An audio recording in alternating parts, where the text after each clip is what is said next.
Ngibingelele kuwe mlaleli, ngiyathemba ukuthi uyaphila-ke. Mina ngizocela kuwe-ke laphana-ke ukuthi-ke uma ngabe usamusha-ke kulo-ke leli khasi-ke leli-ke wenze okulungile-ke laphana-ke ungixhase ucindezele-ke ibhathini subscribe nje, akubizi imali, kumahhala nje, awukhishwa nesenti-ke elimnyama-ke leli-ke khona uzokwazi phela ukuthi-ke uthole zonke-ke iy'ndaba-ke ezintsha-ke nje engizobe ngikulethela zona-ke kulo-ke leli khasi-ke leli-ke kusukela-ke manje-ke. So ongakwenza-ke nje lapho ukuthi-ke ucindezele ibhathini subscribe njengamanje-ke.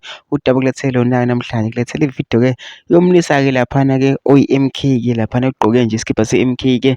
Impela-ke engathi-ke uyazisola-ke ngokuvotela umkhonto-ke wesizwe njengoba sonke sazi kwenzakalani-ke manje-ke laphana-ke ANC, I_F_P ne-N_F_P laphana-ke baphethe-ke izwe-ke bahlangane-ke benza i-coalition, i-A_M_K yasala kanjalo-ke ngaphandle. Kanje lo mlisa-ke uyazisola ukuthi ngcono kube nje wavele-ke wavotela-ke i-ANC na-ke laphana-ke.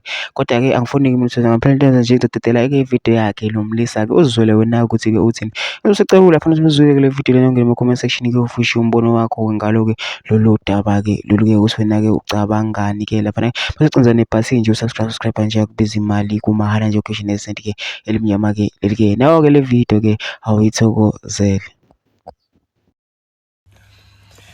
Yiwa buhlungu umoya wami izolo ma-M_K amahle singekho ephalamende lihlale kokuqala. Sengize ngiqala ukuzibuza ukuthi kanti lento yenziwa uNxamalala-ke mhlambe iza siweza noba iza sithini.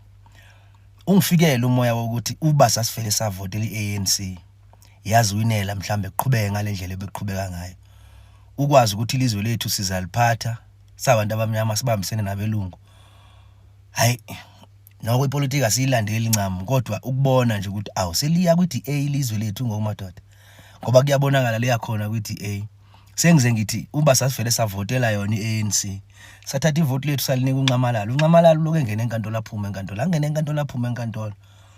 Nento obonayo ukuthi hayi la bese kumele kona noko madoda bekumele bebe khona eParliament. Mhlawumbe ilizwi lethu beliyovakala, amavoti wethu amaningi angaka ngabikho eParliament lihlale kokuqala ngoba kukhona lo misleader ngalento